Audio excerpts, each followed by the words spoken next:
महाराष्ट्र के मंत्री नवाब मलिक की गिरफ्तारी के बाद छत्तीसगढ़ के सीएम भूपेश बघेल ने प्रदेश में आईटी, ईडी की रेड का अंदेशा जताया है। भूपेश बघेल ने कहा है कि हो सकता है कि देश के अन्य राज्यों में चुनावों के बाद प्रदेश में भी आईटी और ईडी के छापे पड़े। इससे पहले भी भूपेश बघेल बीजेपी की केंद्र सरकार पर आईटी और ईडी के सियासी इस्तेमाल का आरोप लगा चुके हैं। ये तो ऐसा है कि अपने विरोधियों को इस प्रकार से प्रताड़ित करने का काम ये लोग कर रहे हैं। चुनाव होने के बाद हो सकता है छत्तीसगढ़ में फिर एक आध दो दौरा हो इनका, आईटी, ईडी, इनका फिर से एक आध दौरा हो, तो ये लोग तो बर्दाश्त ही नहीं कर सकते ना। मतलब असहमति का बिल्कुल सम्मान ही नहीं कर सकते। ये तो विरोधियों, दुश्मन की तरह व्यवहार करते हैं, उसे कुचल देना चाहते हैं। यही तो लड़ाई है हमारी कि असहमति का सम्मान होना चाहिए, जो इनके दिलों में नहीं है। सीएम के बयान के बाद बीजेपी की भी प्रतिक्रिया आई है। बीजेपी का कहना है कि शायद उन्हें समझ आ रहा है कि प्रदेश में भ्रष्टाचार जमकर हो रहा है और जब उस पर शिकंजा कसने जा रहा है तो वो ऐसे बयान देकर आरोप लगाने की कोशिश कर रहे हैं। अच्छा है, इनको समझ में आ रहा है कि अब हमारे गलत काम, हमारी अवैध कमाई, हमारा भ्रष्टाचार अब लंबे समय तक नहीं चलने वाला है। कांग्रेस ये आरोप लगाती आ रही है कि जब जब किसी राज्य में चुनाव होता है तो अचानक ही आईटी और ईडी की टीम एक्टिव हो जाती है। छत्तीसगढ़ में 2023 के आखिरी में चुनाव होने हैं। ऐसे में सवाल उठ रहा है कि क्या 2023 के चुनाव से पहले बड़ी कार्रवाई छत्तीसगढ़ में होने वाली है। हालांकि मुख्यमंत्री के बयान से तो शायद यही मायने निकाले जा रहे हैं। आदित्य नामदेव, बंसल न्यूज, रायपुर। नमस्कार, आज के मुद्दे में आप सभी का स्वागत है। मैं हूं आदित्य नामदेव। क्या छत्तीसगढ़ का विधानसभा चुनाव 2023 का ईडी और आईटी के दम पर लड़ा जाएगा? ये सवाल इसलिए उठ रहा है क्योंकि मुख्यमंत्री भूपेश बघेल ने एक बयान देकर राजनीतिक सरगर्मियां पूरे प्रदेश की तेज कर दी हैं। उन्होंने साफ तौर पर कहा है कि छत्तीसगढ़ में उत्तर प्रदेश चुनाव के बाद ईडी और आईटी की एंट्री हो सकती है। इस बयान के कई मायने हैं, कई सियासी मायने भी हैं, लेकिन ये बयान चुनाव के 1.5 साल पहले आना और ऐसे समय में आना कि इसके पहले भी छत्तीसगढ़ में सीबीआई और ईडी की एंट्री हो चुकी है। यूपी में हमने हाल देखा, कभी इसका फायदा भी मिलता है, कभी नुकसान भी होता है। बंगाल चुनाव भी इसकी साफ तौर पर नजीर है। तो आज इसी विषय पर हम चर्चा करेंगे। हमारे साथ चर्चा करने के लिए कुछ खास मेहमान मौजूद हैं। हमारे साथ मौजूद है संजय श्रीवास्तव जी, वरिष्ठ प्रवक्ता हैं भारतीय जनता पार्टी के, मैं बहुत बहुत स्वागत करता हूं उनका। घनश्याम राजू तिवारी जी हैं, वरिष्ठ प्रवक्ता हैं कांग्रेस के, उनका भी बहुत बहुत स्वागत करता हूं। ईवी मुरली साहब हैं, वरिष्ठ पत्रकार हैं और निश्चित तौर पर छत्तीसगढ़ की राजनीति को बहुत करीब से उन्होंने देखा है काफी लंबे समय से। मैं शुरुआत उन्हीं से करता हूं। मुरली साहब, जो हमने बंगाल चुनाव देखा, उत्तर प्रदेश का भी हम चुनाव देख रहे हैं, हर समय सियासी दांव जैसा हम चाहते हैं वैसे ही पड़े जरूरी नहीं है। कभी ईडी और आईटी का प्रयोग सकारात्मक भी दिखता है केंद्र के लिए, लेकिन कभी नुकसान भी होता है। यूपीए जब थी तब भी ये कहा जाता था कि कहीं ना कहीं कठपुतली है सीबीआई और ईडी। अब जब बीजेपी की सरकार आई तो ये बड़ा आरोप मुख्यमंत्री भूपेश बघेल ने लगा दिया है केंद्र की सरकार पर कि 2023 के चुनाव के पहले बड़ी एंट्री ये दोनों ही संस्थाएं ईडी और आईटी छत्तीसगढ़ में कर सकती हैं। आदित्य जी, ऐसा माना जाता है कि ईडी और आईटी जब भी रेड डालती है तो उनके पास सफिशिएंट इनपुट होता है, उसके बाद ही वो रेड डालती है। इसको एक पॉलिटिकल प्लेटफॉर्म या पॉलिटिकल एक्शन के तहत नहीं देखना चाहिए, यूजुअली ऐसा कहा जाता है। लेकिन पिछले कुछ समय में हमने देखा है कि ईडी और आईटी का जिस तरह से चुनाव जिस राज्य में हो रहा है वहाँ पर इनके रेड्स हुए हैं। और सबसे बड़ी बात लेकिन ये है कि रेड्स के बाद जिस तरह से इन्होंने कहीं पर जो डिस्प्रोपोर्शनेट एसेट्स को सीज किया है, कैश सीज किया है या इंक्रिमिनेटिंग डॉक्यूमेंट सीज किया है, उसे ऐसा नहीं लगता है कि जो एक्शन ईडी और आईटी लेती है उसके पीछे पूरा का पूरा राजनीति है। कई बार तो इनपुट्स के साथ ही वो रेड डालते हैं। जैसे छत्तीसगढ़ में भी पिछले कुछ समय पहले रेड डाला गया था, उसमें इनकम टैक्स का कहना यह है कि लगभग 150 करोड़ के आसपास का डिस्प्रोपोर्शनेट इनकम का उन्हें पता चला है, जिस पर अभी भी कार्रवाई जारी है, इन्वेस्टिगेशन चालू है। लेकिन मुझे नहीं लगता है कि इस तरह का कोई पॉलिटिकल एक्शन कभी किसी पॉलिटिकल पार्टी के लिए वो कोई सुखदायी होगी।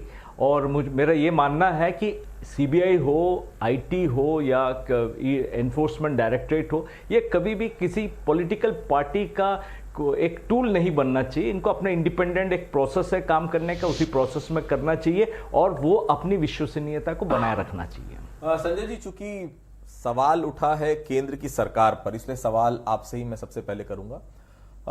छत्तीसगढ़ में खामोश नजर आ रही भारतीय जनता पार्टी, बहुत ज्यादा कोई न धरना प्रदर्शन नजर आ रहे हैं, न बहुत ज्यादा सड़क पर नजर आ रही। तो क्या एक खामोशी का इंतजार सिर्फ इसलिए है एक्टिव होने के लिए कि ईडी और आईटी जब आएंगी, जब मुखर होगी भारतीय जनता पार्टी, या भारतीय जनता पार्टी का कोई गेम प्लान है कि 2023 के पहले कोई बड़ी रेड हो, कोई बड़ी कार्रवाई हो जिससे सफलता मिल पाए भारतीय जनता पार्टी को?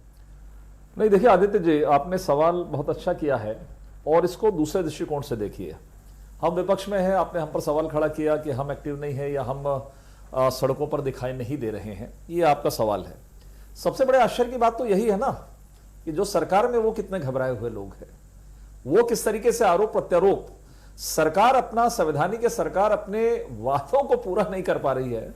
इस सरकार में घबराहट ऐसी है कि यूपी का चुनाव चल रहा है, जहां बड़बोलापन और छत्तीसगढ़ मॉडल की बात जिन्होंने किया, अब उनमें घबराहट इतनी है कि 10 मार्च के स्क्रिप्ट अभी से लिखी जा रही है कि 10 मार्च को हमको जवाब क्या देना है कि इस तरीके से ईडी का दुरुपयोग करके केंद्र ने यहां पर हम लोगों को किया। और उन्होंने संकेत दे दिया भूपेश बघेल जी ने कि 2023 का परिणाम क्या होना है, कि यहां पर भी ये चीजें हो सकती हैं क्या। देखिए, ईडी या इनकम टैक्स या कोई भी इस तरह की संवैधानिक जो संस्थाएं हैं, इस देश का जो कानून है वो शुद्ध है, इस देश का जो संविधान है शुद्ध है। इस तरह की जो जांच एजेंसियां हैं उस पर कमोवेश पूरे भारतीय लोगों का विश्वास है। ठीक है, जैसा कि मुरली जी ने कहा, आरोप प्रत्यारोप लगते रहते हैं, लेकिन उसके पीछे कारण ऐसा नहीं, कभी कभार हो सकता है।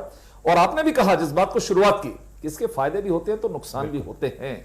इसलिए इसको राजनीतिकरण जो व्यक्ति कर रहा है या जो पार्टी कर रही है, वो अपने कमजोरी को छिपाने का प्रयास कर रही है।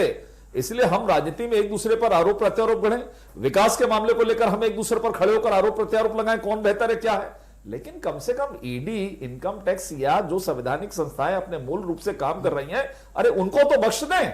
क्यों अपनी कमजोरी को छिपाने के लिए, एक पार्टी की कमजोरी को छिपाने के लिए आप ऐसी संविधान, ऐसी संस्थाएं जिन पर करोड़ों देशवासियों का भरोसा है, उस पर आप उंगली उठाने का काम कर रहे हैं। और दुर्भाग्य यह है आदित्य जी, याद नहीं, जब से ये सरकार बनी है पहले दिन से आपको कहा कि सीबीआई को बैन कर दो, हमारे राज्य के अंदर में सीबीआई काम नहीं करेगी, या फिर जो भी घोटाले वो नान घोटाले। अब नान घोटाले की व्याख्या चालू करूंगा तो आधा घंटा हो जाएगा कि क्या कोर्ट ने क्या ईडी ने शपथ पत्र देकर वहां पर क्या कहा है, क्या चीजें सामने आई हैं। तो मुझे लगता है इन सब चीजों से भूपेश बघेल जी को, सरकार को बचना चाहिए। आप अपना परफॉर्मेंस दीजिए ना, क्या दिक्कत है, जनता की अदालत में जाएंगे, जो फैसला होगा वो स्वीकार होगा, जीतेंगे हारेंगे। बिल्कुल। ऐसी आशंका क्यों हो रही घनश्याम जी की ईडी की दस्तक होगी, इनकम टैक्स की दस्तक होगी? मुझे बहुत अच्छे से याद है 2018 के चुनाव के पहले सीबीआई ने दस्तक दी थी यहाँ पर। काफी समय मुख्यमंत्री भूपेश बघेल प्रदेश अध्यक्ष हुआ करते थे, जेल में भी रहे, लेकिन उसका आपको फायदा मिला, जनता के बीच में एक पॉजिटिव संदेश गया, उसका फायदा ये मिला कि आज वो मुख्यमंत्री है। फिर आशंका क्यों लग रही कि वो आएगी तो कोई दिक्कत हो सकती है कांग्रेस पार्टी को? देखिए आदित्य जी, पिछले 7-8 वर्षों से जब से मोदी भाजपा जी की सरकार केंद्र में आई है, निश्चित तौर पर इन्होंने जिन मुद्दों और जिन वायदों को लेकर प्रदेश की जनता का पूर्ण बहुमत पाया, और वो बहुमत के बाद जो परिस्थितियां आज वो सारे मुद्दे गौण हैं। महंगाई अपनी जगह है, बेरोजगारी अपनी जगह, तमाम प्रकार की चीजें हैं। अगर उस पर बातें करेंगे तो बहुत लंबा समय लगेगा।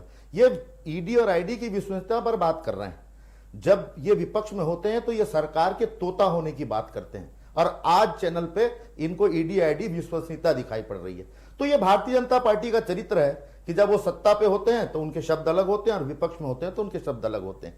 लेकिन आज ये बातें अगर इसलिए हो रही हैं आदित्य जी, हमें उत्तर प्रदेश में पाना सब कुछ है, हमारे पास खोने के लिए कुछ नहीं है। उत्तर प्रदेश के विषय पर अगर संजय जी इस बात को कर रहे हैं तो क्योंकि भारतीय जनता पार्टी की वहां हवा टाइट है, अगर खोना है तो इन्हें खोना है, हमें पाना है। तो उत्तर प्रदेश से इसको जोड़ने की आवश्यकता मुझे नहीं लगता बहुत ज्यादा है।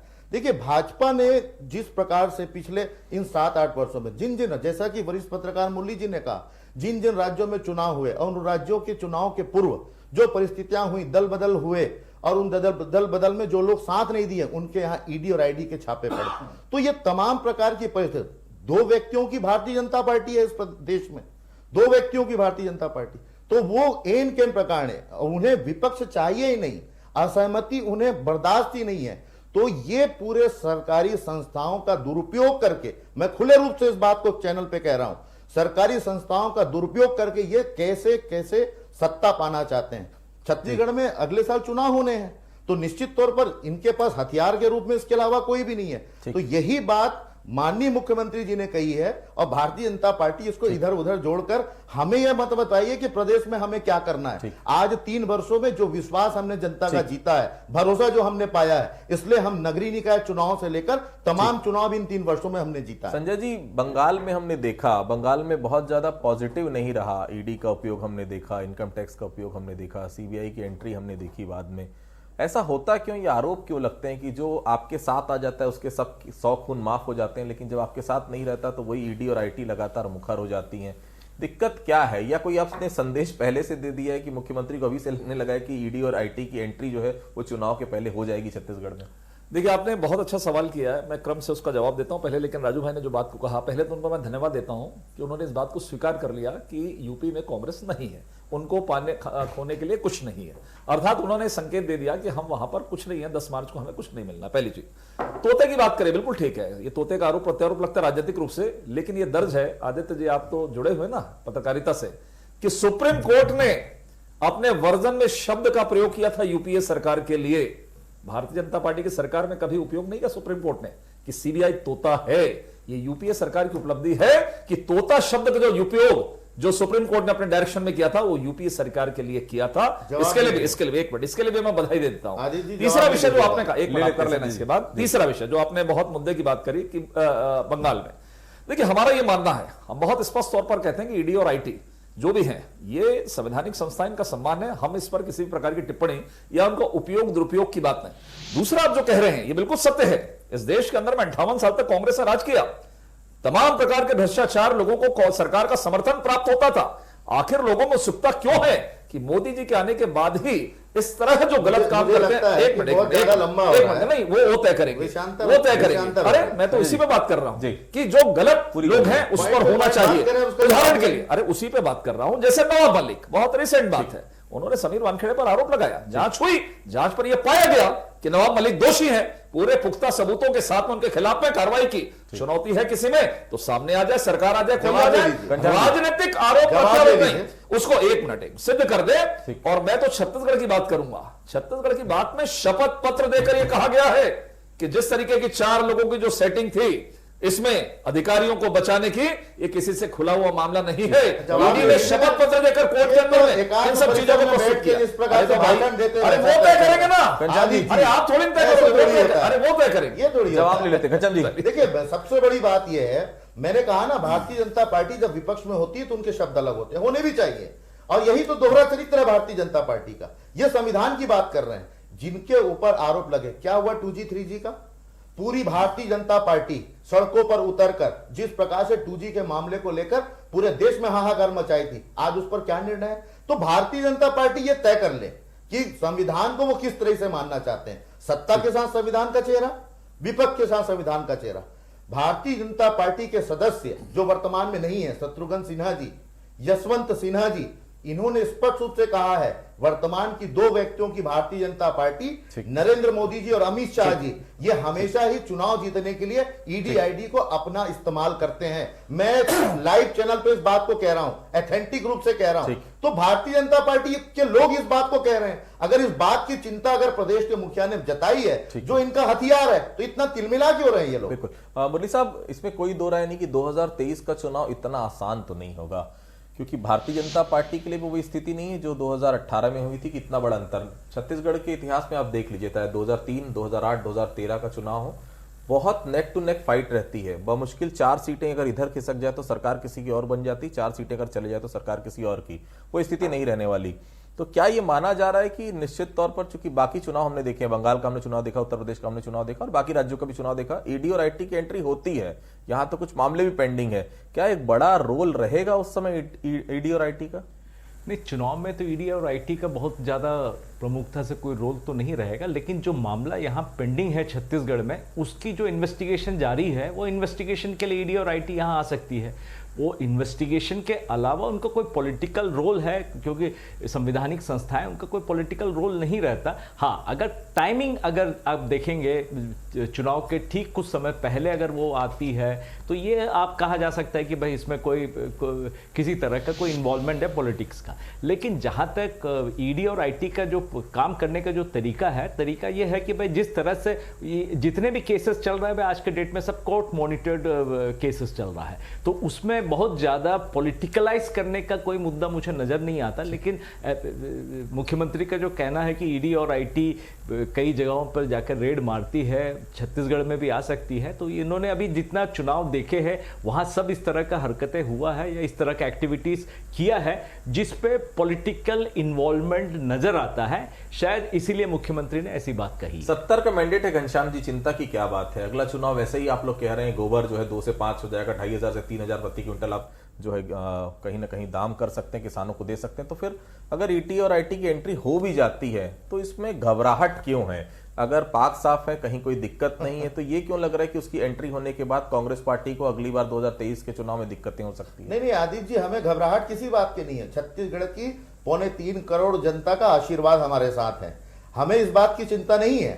बात तो इस बात की है कि भारतीय जनता पार्टी किस प्रकार से चुनावी राज्यों में प्रवेश करती है। हमने जो वायदा किसानों के साथ किया, हमने जो वायदा आदिवासियों के साथ किया, हमने जो वायदा छत्तीसगढ़ के लोगों से के साथ किया, उसका परिणाम है कि आज छत्तीसगढ़ मॉडल की गूंज उत्तर प्रदेश जैसे बड़े राज्य में हो रही है। तो मैं एक बात को कह सकता हूं कि हमें इस बात की चिंता नहीं है। हम विकास के माध्यम से, योजनाओं के माध्यम से ग्रामीण क्षेत्र को आर्थिक रूप से मजबूत करने को लेकर, और जैसा आने वाले समय में प्रदेश के मुखिया और प्रदेश के संगठन के मुखिया सभी जिलों में जाने वाले हैं, तो हम इस बात से बिल्कुल घबराते नहीं। लेकिन बताना भी लाजमी है कि भारतीय जनता पार्टी चूंकि मुद्दों से भटक चुकी है केंद्र में, तो इनके पास इसके अलावा कोई अस्त्र शस्त्र बचता नहीं है। संजय जी, क्या रोड मैप है 2023 का? चूंकि देखिए सेकंड लेयर तैयार है, आप हैं, बहुत सारे ऐसे लोग हैं जिन्होंने लंबा संघर्ष किया है, और ये बात भी तय है कि पुराने चेहरों के सहारे 2023 की नैया पार नहीं लगने वाली। देखिए रोड मैप है क्या? देखिए आनंद जी, सबसे पहले जिस विषय पर आज आपने बिल्कुल ठीक कहा कि जो भूपेश बघेल जी की चिंता, दरअसल 3.5 वर्षों के अंदर में जो भ्रष्टाचार हुआ है, डर कहीं ना कहीं मन के अंदर सुन लीजिए, मन के अंदर में जो समाया हुआ है विषय, मन के अंदर में जो डर है, जो समाया हुआ विषय है, यही कहीं ना कहीं सामने निकला। आज उनके मुख से वो चीजें निकल गई, ईडी और आईटी, ताकि जनता के बीच में हमारी विश्वसनीयता बने रहे। भैया देखो कि ईडी जबरदस्ती केंद्र सरकार के इशारे पर काम कर रही है, तो गलत काम यदि आपने नहीं किया है तो आपको ये शब्दों का इस्तेमाल नहीं करना चाहिए। जब ईडी प्रवेश करेगा तब आप करते। आज आप कह रहे उत्तर प्रदेश के चुनाव को लेकर, पहली चीज। दूसरा विषय आपने ठीक कहा कि रोड मैप, निश्चित रूप से रोड मैप होना चाहिए, और रोड मैप हमारा है। ये वही प्रदेश है छत्तीसगढ़ जहां पर कांग्रेस का गढ़ होता था, जिसके आधार पर मध्य प्रदेश में कांग्रेस की सरकारें बना करती थी। यहां के बहुमत के आधार पर पहले 3 चुनाव जनता के आशीर्वाद से हमने जीता है, हमने काम किया यहां पर 15 वर्षों के अंदर में। आज ये बात कर रहे हैं कि हम मुद्दों से भटक गए। अरे शराबबंदी कुछ समझ में आती है कि नहीं? शराबबंदी, एक मिनट, अरे वो पता, शराबबंदी लिखने वाले लोग अपने जन घोषणा पत्र में जो शराबबंदी लिखते हैं, उनका प्रदेश अध्यक्ष कहता नहीं, शराबबंदी का अर्थ होता है कि छत्तीसगढ़ की संस्कृति है, आदिवासियों की संस्कृति है, आदिवासियों के कंधों का इस्तेमाल कर रही है ये कांग्रेस पार्टी। बेरोजगारी भत्ते के नाम पर यू टर्न लेते कि हमने कहा नहीं कि बेरोजगारी भत्ता हमने दिया। अरे कौन से चक्षु से, कौन से आंखों से आपके जनता घोषणा पत्र के 2 प्रमुख मुद्दे थे। देखिए ये तो इनका विपक्ष का है। देखिए चुनाव जीतने के लिए 2 प्रकार की बातें होती है। एक हमारा काम, आज जनता कंपेयर कर रही है डॉक्टर रमन सिंह और भूपेश बघेल पर। आज जनता कंपेयर कर रही है 15 वर्ष बनाम 3 साढ़े 3 वर्ष। सुन लीजिए, आज तमाम प्रकार के विकास के काम बंद हो चुके हैं, और आप अपने जन घोषणा पत्र के 2 प्रमुख मुद्दों को कहते हैं कि हमने किया ही नहीं है। आज राहुल गांधी का आपके पास होगा वीडियो, देख लीजिए। हम 15 क्विंटल का नहीं, हम लिमिट खत्म कर देंगे, एक दाना खरीदेंगे। आखिर जवाब लेते हैं। और आप 55,000 करोड़ का कर्जा लेकर अपनी पीठ थपथपा रहे हैं। घनश्याम जी जवाब दे दीजिए। 55,000 जवाब दे दीजिए। देखिए ये कंपेयर की बात कर रहे हैं, निश्चित तौर पर छत्तीसगढ़ की जनता इस बात का कंपेयर कर रही है। 15 साल जो भ्रष्टाचार और कुशासन का खेल छत्तीसगढ़ की जनता ने देखा है और भोगा है, आज उसी के परिणाम है संजय जी कि 2 चुनाव जो इस 3 वर्ष में हुए हैं, 3 विधानसभा के चुनाव और नगर निगम के चुनाव, ये चुनाव में जनता ने यह तय किया है आपके 15 साल को चुनाव जीतने के लिए सिस्टम बदल ली। सुन लीजिए, अभी आप कह रहे थे कि बीच में नहीं बोलना है, तो सुन लीजिए, मुझे अच्छा लगेगा। भारतीय जनता पार्टी छत्तीसगढ़ में जिस कुशासन और भ्रष्टाचार से आज तक मुक्त नहीं हो पाई है, तो ये हमें ना बताए कि हमें किन बातों को लेकर जनता के बीच अरे हम जनता को बताना हम जनता के साथ जो विश्वास कायम रखे हैं उसके साथ हम जनता के बीच जाएंगे। चिंता की जरूरत उन्हें है जिनके पास मुद्दा नहीं है। मैं तो एक बात कहता हूं, भारतीय जनता पार्टी भ्रष्टाचार के आरोप लगाती है। मैं दावे के साथ कहता हूं 3 साल में एक भी भ्रष्टाचार के इन्होंने दावे को पुख्ता किया हो तो बता दीजिए। टीवी चैनल पे बैठकर बड़ी बड़ी बातें करना बहुत अच्छा लगता है, ये भारतीय जनता पार्टी को बहुत अच्छे से आता है। लेकिन अरे दावे के साथ जाइए ना, उस पे फैसला लाइए, उस पे फैसला लाइए। ये नान के छत्तीसगढ़ कोर्ट की डायरी नहीं है संजय जी, ये पैनामा नहीं है जहां रमन सिंह जी के और 15 लाख रुपए खाते में देने का जुमला करने वाली भारतीय जनता पार्टी आज ये वायदे की बात कर रही है। 15 लाख रुपए जुमला की बात करने वाला घोटाला पार्टी, और ये बात प्रदेश कांग्रेस हमने अपने वायदों के हमने अपने घोषणा पत्र के वायदे पूरे किए और जनता का स्नेह आशीर्वाद हमारे साथ है। भारतीय जनता पार्टी अपनी जमीनी हकीकत ईडी आईडी के माध्यम से सिर्फ और सिर्फ आप छत्तीसगढ़ की जनता जागरूक है और आपके फुट डालो राजनीतिकरों को बहुत अच्छे से। एक बड़ा सवाल यह है कि अगर बाई चांस ईडी और आईटी की एंट्री हो भी जाती है तो कांग्रेस पार्टी के पास अपने 5 साल के काम बताने के लिए जनता के पास काफी है। अगर आ भी जाती है तो दिक्कत क्या है घनश्याम जी? नहीं, हमें किसी प्रकार की दिक्कत नहीं है, कहे की दिक्कत है, लेकिन दिक्कत इस बात की है जिस प्रकार से लोकतंत्र का गला घोटा जा रहा है, संविधान की खिल्लियां उड़ाई जा रही हैं, धज्जियां उड़ाई जा रही हैं, अपने शासन में रहते हुए संवैधानिक संस्थाओं का दुरुपयोग किया जा रहा है। ये भारत देश में कभी नहीं हुआ। देखिए मुझे मोदी जी के राज में हुआ है। पश्चिम बंगाल से लेकर कर्नाटक, उत्तर प्रदेश से लेकर ये भारतीय जनता पार्टी का चरित्र है, भ्रष्टाचार बताना जनता को आवश्यक है। इसीलिए भारतीय जनता पार्टी जिनके पास मुद्दा है नहीं, इन्होंने वादा किया की है, जो महंगाई को लेकर भुगतान तुमको मिलता होगा ना, उनको बचाने का काम करें भ्रष्टाचार अधिकारियों को। ये नहीं चलेगा इस प्रदेश के अंदर में पूरे सबूतों के साथ में ईडी ने 15 साल के प्रस्तुत किया है। आपके सरकार हिली हुई है, इतने जल्दी धुलने वाले नहीं ईडी खुलासा कर दे। 15 साल के बाद इतने जल्दी धुलने वाले नहीं है। अदालत में बेईमानी किया है, की जनता की अदालत में बेईमानी किया है। 15 साल आपने फुट डालो राज करो की नीति के आधार पर है, आपने राज किया। अब छत्तीसगढ़ की जनता आपके आरोप प्रत्यारोप का जवाब है वो जनता निश्चित तौर पर 2023 के चुनाव पे देगी। और ये देखिए बहुत साफ है, छत्तीसगढ़ की जनता तय करेगी कि 2023 का चुनाव कौन जीतेगा। न तो ईडी तय करेगी और न ही आईटी तय करेगी। तो फिलहाल इंतजार करना चाहिए। छत्तीसगढ़ की जनता के लिए जितना बेहतर काम हो सके वो कांग्रेस पार्टी करे और जितना बेहतर काम कर सकेगी उतना बेहतर आशीर्वाद जनता का उसे मिलेगा। और भारतीय जनता पार्टी जितने बड़े से बड़े मुद्दे जनता के उठा पाएगी निश्चित तौर पर 2023 के चुनाव में जनता का आशीर्वाद भी उसे मिलेगा। तो फिलहाल आज के कार्यक्रम में इतना ही। आप सभी लोग हमारे साथ जुड़े, आप सभी लोग का बहुत बहुत धन्यवाद। तो आज के मुद्दे में फिलहाल इतना ही, कल किसी अन्य मुद्दे पर फिर से मुलाकात होगी, तब तक के लिए बहुत बहुत धन्यवाद।